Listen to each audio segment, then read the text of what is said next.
Fernando Simões.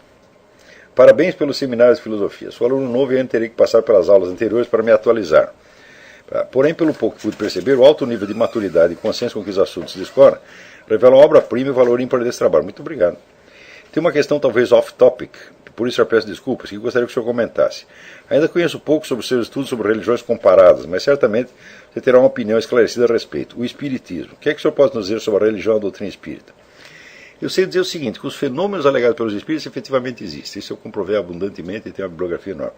As conclusões doutrinais que eles tiram, eu conheço pouco, e do pouco que eu conheço, eu acho que não tem fundamento. Eu acho que eles tiram muitas conclusões a mais do que o fenômeno em si não permite. Mas isso é tudo o que eu posso lhe dizer. Não sou um grande conhecedor do assunto.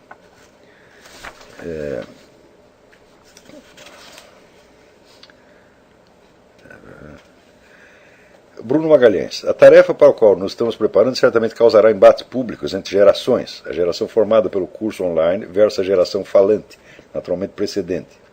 Será possível conciliar esse inevitável estado de coisas com respeito aos mais velhos? Aqui, por exemplo, Confúcio dedica boa parte dos conselhos nos seus analectos, o curso Preceitos C.S. Lewis compila das mais variadas tradições no livro Abolição do Homem. Eu digo, velhos canalhas não merecem nenhum respeito. Nada. Se for velho, pior ainda. O jovem canalha nós ainda podemos perdoar um pouco. O velho, jamais. Aquilo que merece o desprezo deve ser desprezado. O respeito humano, que fala...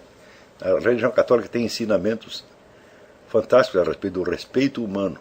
Que você, em nome do respeito humano, você despreza o próprio Deus. Você não pode ter nenhum respeito por aqueles indivíduos que são inimigos da verdade, que são inimigos de Deus. Nada, eles nunca merecem isso. Eles merecem, vamos dizer, aquele mínimo de respeito que todo ser vivo merece. Isso é, não o mate. Se puder não bater nele, também não bata. Tá certo?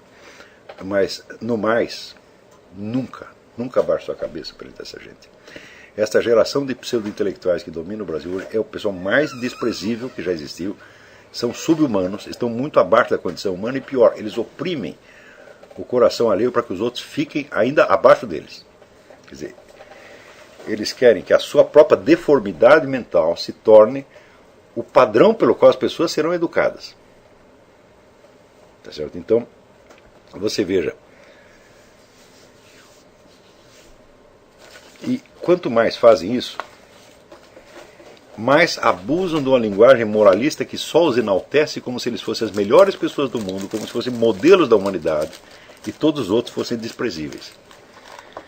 Hoje mesmo estava comentando isso. Olha, o Brasil, pelo que eu estudei, durante o tempo da ditadura, teve 2.000 prisioneiros políticos. Se consideraram terroristas prisioneiros políticos, né? Houve alguns prisioneiros políticos, outros não eram, não consideram que terroristas eram prisioneiros políticos. Mas vamos supor, 2.000 prisioneiros políticos vão aceitar. Você sabe quantas pessoas já receberam indenizações? 63 mil. Então está havendo uma sobra de 61 mil. Como é possível? Que tipo de prejuízo essas pessoas levaram? Foram presas? Eu fui preso por 6 horas. Não me bateram, só me olharam feio, tá certo? Né? Expressaram todo o seu desprezo pela minha pessoa e me mandaram embora, que foi a pior humilhação da minha vida. Então, eu fui humilhado pela ditadura, eu mereço uma indenização. A minminha mulher perdeu emprego, com muito tempo sem poder trabalhar, porque tinha pertencido à Libelu, entrou na Ih, ela está louca da vida porque eu contei isso. e ficou lá que ele entrou na folha corrida dela, ficou sem emprego um tempão. Só que é o seguinte, nós temos vergonha na cara, minha gente. Não vou pedir indenização por causa disso. Agora, esse tipo de gente, vou dizer, ávida de se fazer de vítima para poder comer dinheiro que os outros trabalharam para produzir, esse é o tipo mais baixo que existe. Quer dizer, aproveitador, é um chupim. E essas pessoas querem posar para nós como se fossem grandes modelos de moralidade, mas como é que nós podemos respeitar isso aí? Eu não consigo conceber que tipo de respeito eu posso ter. Vamos dizer, eu pegar uma pessoa dessa e encher a cara dela de porrada, é um benefício que eu faço para ela. Eu lembro que eu tinha um colega quando eu estava no ginásio, o sujeito estava ficando muito maluco, louco. Um dia eu cheguei e dei umas tapas na cara dele. Aquilo acordou ele. Passados mais de 30 anos, ele um dia foi na minha casa e falou: olha, você salvou minha vida. Entendeu? Aquilo lá me fez despertar. Eu digo, mas foi essa a minha intenção, eu não bati de maldades. Né? Então tem pessoas, por exemplo, o seu Tarso Genro, né? Umas palmadas na bunda, daquela de deixar a bunda vermelha, que ele não pudesse sentar uma semana, seria maravilha para ele, desde que fosse feito com a intenção certa. Então nós vamos humilhar você para você entender que você é nada. Né? Quando pessoas como o seu Tarso Genro, ou o seu Leonardo Boff, tal, começam a aparecer como se fossem modelos de humanidade, está tudo perdido, gente. Porque são muito baixos, muito desprezíveis. E o Brasil, o pessoal, a opinião brasileira perdeu a medida das coisas. Pois outro dia um sujeito não escreveu, no Jornal do Rio Grande do Sul, que Chico Buarque de Holanda é um artista das dimensões de Michelangelo. Quer dizer, um sujeito que é professor universitário, um jornalista conhecido, escreve uma coisa dessa. Quer dizer, como é que nós podemos respeitar um sujeito que faz uma coisa dessa? Então não se preocupe, não. A geração passada não merece respeito nenhum. Tá certo? E canalha, quando envelhece, vira velho canalha. Quanto mais velho, menos respeito merece. A não ser que você prefira, né, respeitar o desrespeito que ele tem a Deus. Porque, por exemplo, as pessoas hoje falam de Jesus Cristo, falam de Nossa Senhora como se fosse um qualquer. E daí ele pega a fala dele, ele fica ofendidíssimo. Ah, você pode cuspir em Jesus Cristo, eu não posso cuspir em você? Se eu aceito isso, eu entrei no negócio do respeito humano. O respeito humano é um pecado, meu Deus do céu. Não é para ter, não. Esqueça isso. Respeitar os mais velhos, aos quais você deve algo. Kênio Barros pergunta: gostaria de saber se a mente revolucionária não teria sido destrinchada por Alberto Camus no Homem Revoltado. Parcialmente sim. Tem vários problemas relativos à mente revolucionária que ele resolveu. Mas ele não se preocupou com o aspecto que eu estou investigando, que é exatamente a estrutura da mente revolucionária. Ele estudou como fenômeno psicológico, fenômeno da alma humana, tá certo? Sobretudo no aspecto, vamos dizer, da revolta gnóstica, revolta emocional contra o cosmos. A perspectiva dele é mais ou menos a mesma que depois foi adotada por Eric Wegener. Eric Wegener se inspirou muito no livro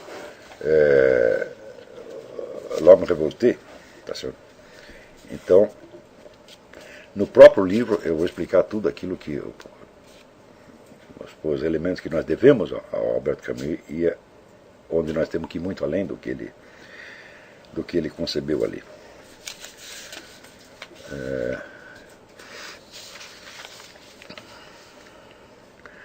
Bruno José Lopes de Souza. Professor, minha pergunta é referente ao tema da linguagem e sua relação com o universo experiencial do indivíduo.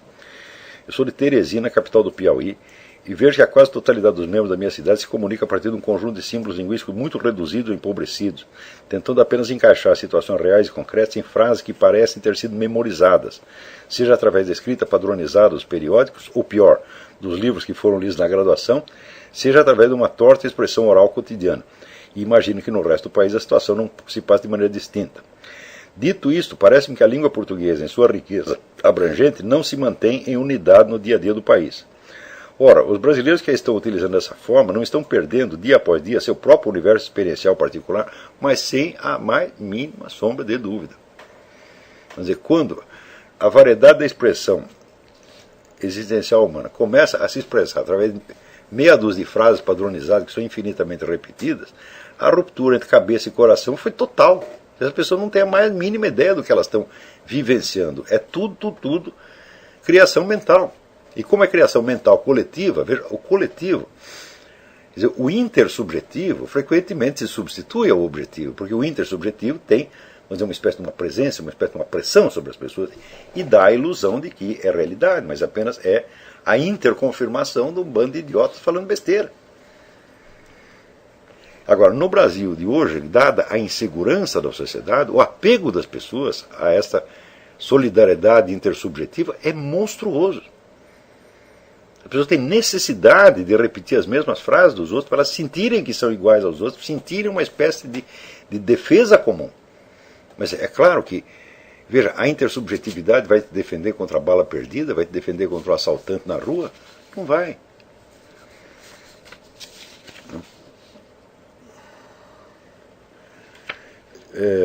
Os brasileiros que estão utilizando dessa forma estão perdendo dia após dia seu próprio universo experiencial particular? Se sim, como os alunos do curso podem superar essa dificuldade ao relacionar com seus pares, sejam parentes, conhecidos, companheiros de trabalho, etc. Há uma forma de conservar a unidade linguística e experienciar as situações diárias, considerando a relação com as pessoas que respeitamos ou pelo menos convivemos? Bem, aí é o seguinte. Santo Tomás de Aquino definia a amizade como você querer as mesmas coisas e rejeitar as mesmas coisas. Você só é amigo das pessoas que estão indo para o mesmo lugar, que têm os mesmos valores. Os outros não são amigos, são apenas pessoas conhecidas. Ainda que sejam seus parentes, ainda que seja sua mulher, entendeu? Ainda que seja seu pai, sua mãe, sua avó, sua tia, seu filho. Entendeu? Então, com estas pessoas, você tem que ter uma atitude de caridade. Qual é a caridade que você pode ter com elas? Ensiná-las. Se você ainda não está preparado para ensiná-las, se você ainda tem medo delas, você fuja. Fuja, fique na solidão e se prepare. Quando você estiver fortinho, você volta lá. Volta ativamente, com paciência, mas com firmeza. Nunca aceite a convivência nesses termos. Nunca aceite a convivência mediocrizante, a convivência que vai te rebaixar, porque isso aí é assim, é o que a Bíblia chama a roda dos escarnecedores. Você não pode ter nada a ver com essa gente. Veja, você se afastar de pessoas não quer dizer que você as odeia, não quer dizer que você não tem amor por elas. Tá certo? Veja, o Julián Marias dizia o seguinte, alguém que me citou isso outro dia, não lembro, alguém me mandou, ele lembrou essa frase, inclusive eu tinha ouvido numa conferência, quando o Julián Marias esteve em São Paulo. Ele disse, se você não sai desta vida já com projetos do que você vai fazer na outra, é porque você já está muito deprimido.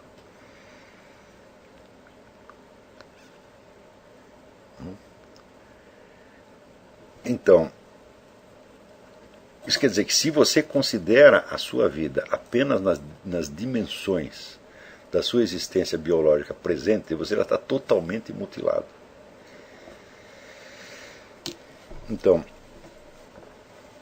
e se você aceita a convivência nesses termos, você vai ter que se mutilar para entrar na medida deles. Agora, todos aqueles que estão estudando aqui estão buscando algo que transcende infinitamente o círculo dos interesses e até o círculo de horizonte de consciência desse meio social brasileiro. Vocês estão indo infinitamente além do que essas pessoas podem conceber. Ué, como é que você vai poder comprimir tudo isso na altura do que eles pensam? Você nunca vai poder fazer. Quer dizer, a sua convivência com eles vai sempre estourar um mundinho deles. Então, se você não sabe como fazer isso ainda, e vai demorar algum tempo para você saber, então você tem que ficar na defensiva. Você tem que diminuir a intensidade e tempo de convivência com essas pessoas.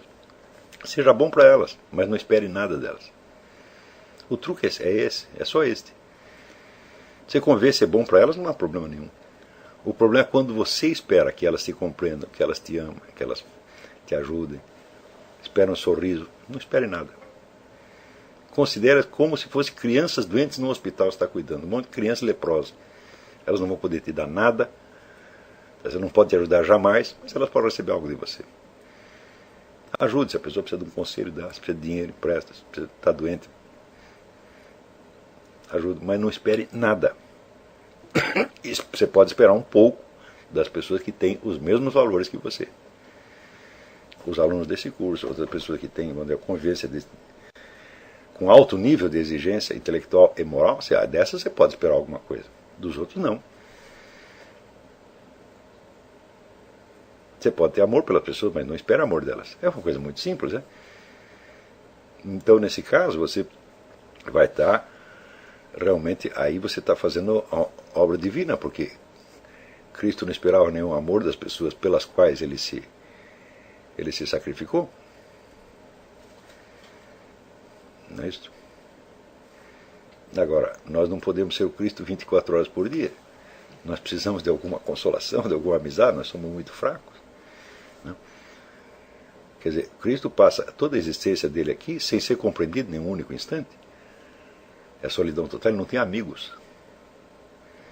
Tem apenas discípulos que estão infinitamente abaixo dele.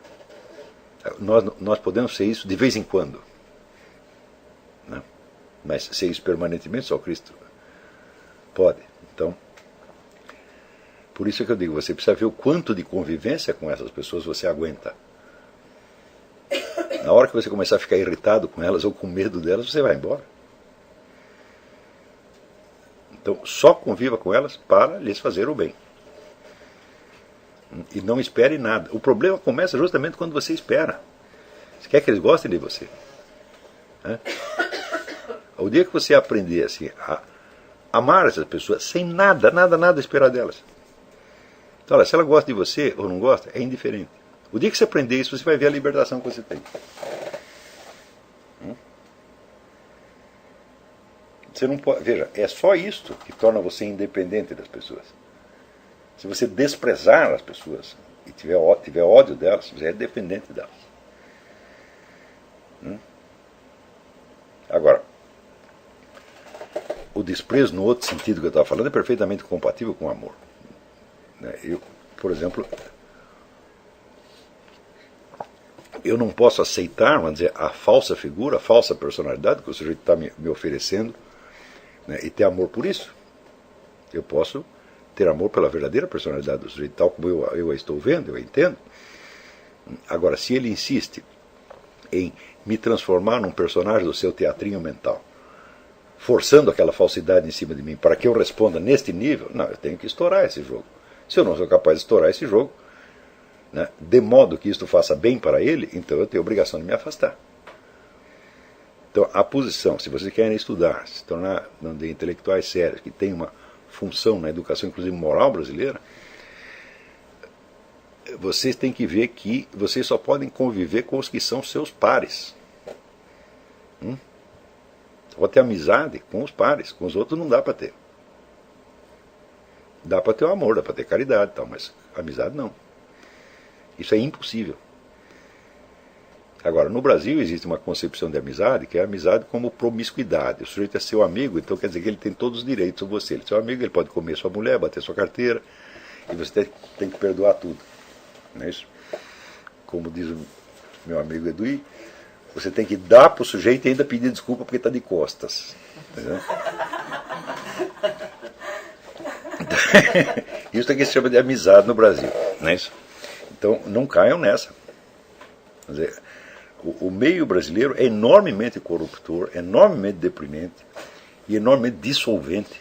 Entendeu? Eles têm que tomar cuidado. Então, o fato de que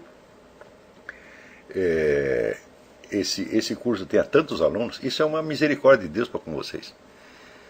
Porque vocês não vão ter que passar a solidão toda, por exemplo, que eu passei. De ficar assim 30 anos sem ter com quem abrir a boca. Vocês não vão ter que passar por isso.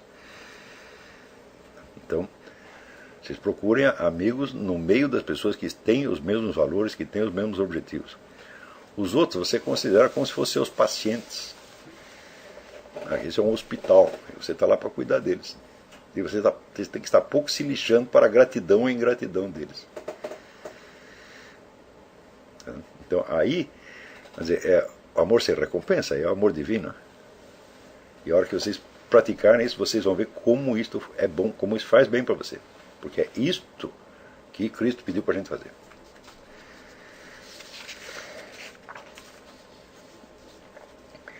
O Anatoly pergunta: numa de suas aulas você falou que a liberdade não pode ser um princípio, e deu a devida explicação porque não pode ser. Você afirmou: se você pegar as regras da aritmética elementar, são princípios, todas elas. Você pode aplicá-las indefinidamente que nunca chegará a contradições, mesmo chegando a deduções mais remotas e particularizadas. Dentro da sua explicação, subentendi que 2 mais 2 igual a 4 é um princípio que não leva a contradições. Pois bem, comentando isso com o professor de matemática, ele disse-me que 2 mais 2 é 4 depende da base utilizada. Argumentou que os computadores são construídos no sistema binário, 0 e 1, portanto não dá 4. Confesso que fiquei um tanto perdido na explicação do dito professor de matemática. Esse professor de matemática é uma besta quadrada.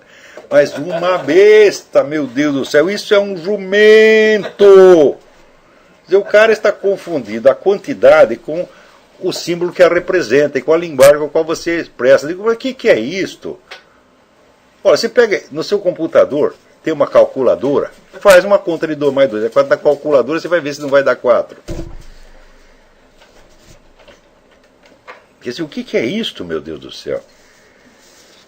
Quer dizer que no sistema binário 2 mais 2 não dá 4. Ah, faz-me rir.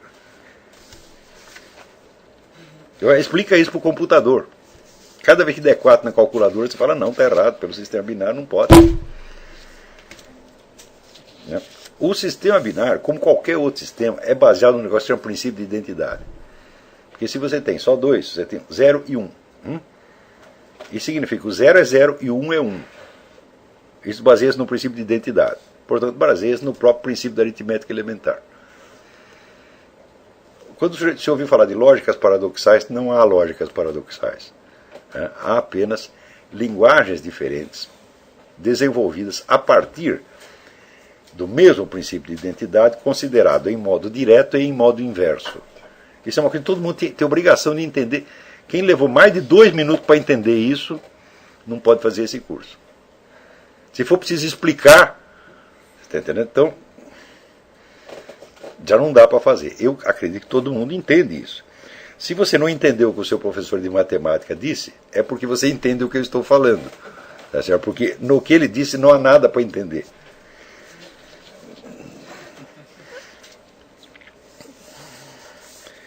Marco Biancardi. Apesar de ter iniciado a estudar filosofia através desse curso faz poucos meses, tentei analisar a lei da física que diz que 2 corpos não podem ocupar o mesmo lugar no espaço. E aparentemente a lei não vale para a própria física pura, mas vale para todas as outras ciências.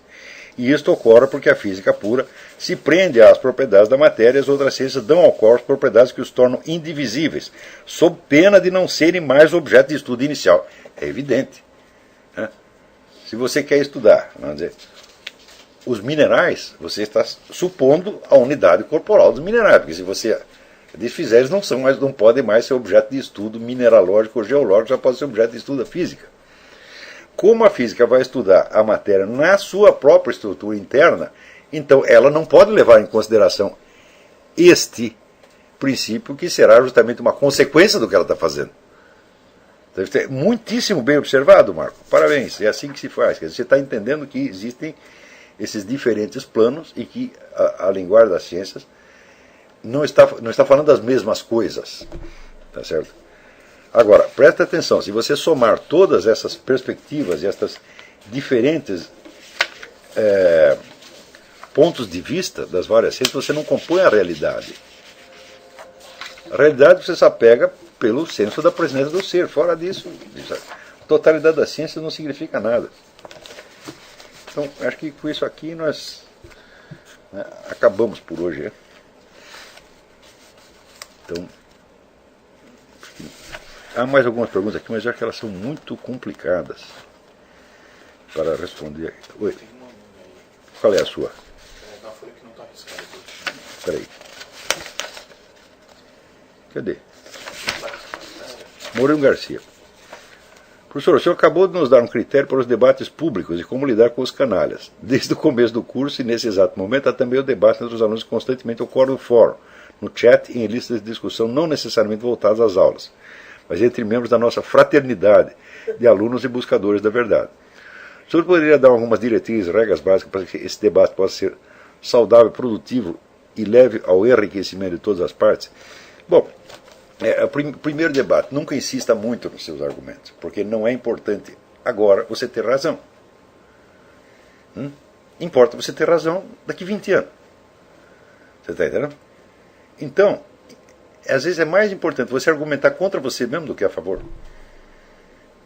Eu considero que foi realmente uma sorte eu começar a minha vida levando um banho de marxismo-leninismo. Porque é tudo o contrário do que eu venho pensar depois. Então, depois fiquei um tempão estudando negócio de psicanálise.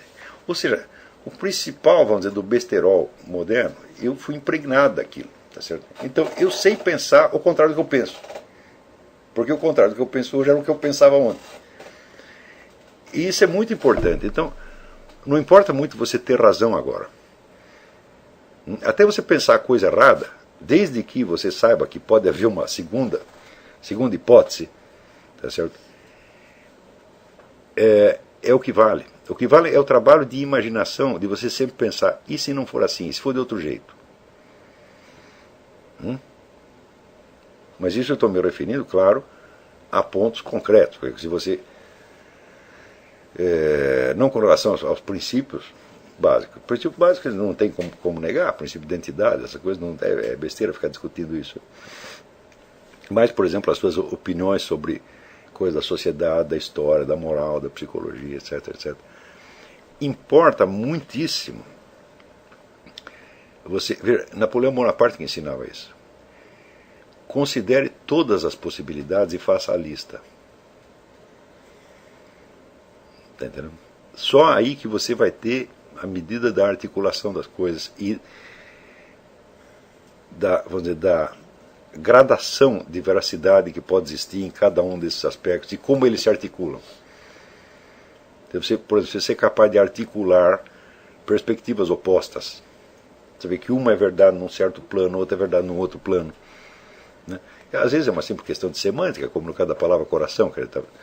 Ora, o coração é usado como sinônimo, vamos dizer, da alma e dos sentimentos humanos, que são evidentemente volúveis, e ora é usado como símbolo do centro do seu ser. Então, do qual coração o sujeito está falando? É isso. Então, Aristóteles, ele mostra no começo do livro dos tópicos da dialética, a primeira coisa que você tem que fazer é você perceber os vários planos em que as afirmações foram feitas. Quando ele diz, nós começamos a investigação fazendo o recenseamento das opiniões dos sábios. Claro, às vezes não há opiniões dos sábios e você tem que inventar as várias opiniões. Então são várias hipóteses, né? Mas se você pega a lista das opiniões dos sábios a respeito disso ou daquilo, você vai ver que existe um monte de concordâncias e divergências. O segundo passo é articular essas várias sentenças sabendo de que aspecto daquela mesma realidade que elas estão falando. Então, o que você vai fazer?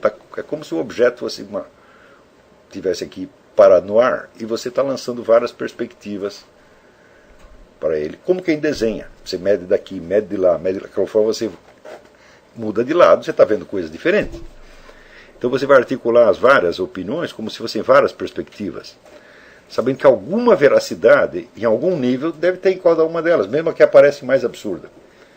Quando tiver uma absurdidade qualquer, você tem que explicar a absurdidade, dar a razão de que existe absurdidade. Quando o sujeito disse um absurdo, eu digo, sim, mas por que foi possível pensar o absurdo a respeito disso? É por algum aspecto problemático que existe dentro do próprio objeto? É por uma fatalidade da mente humana? É por um fator social, cultural qualquer? Tá certo? Então, só na hora que você tem o sistema inteiro dessas perspectivas montadas e que esse sistema forma um todo tensional e vivo, aí você pegou a natureza da coisa mesmo. Aí você entendeu o problema. Né? Antes disso, para que serve ter razão?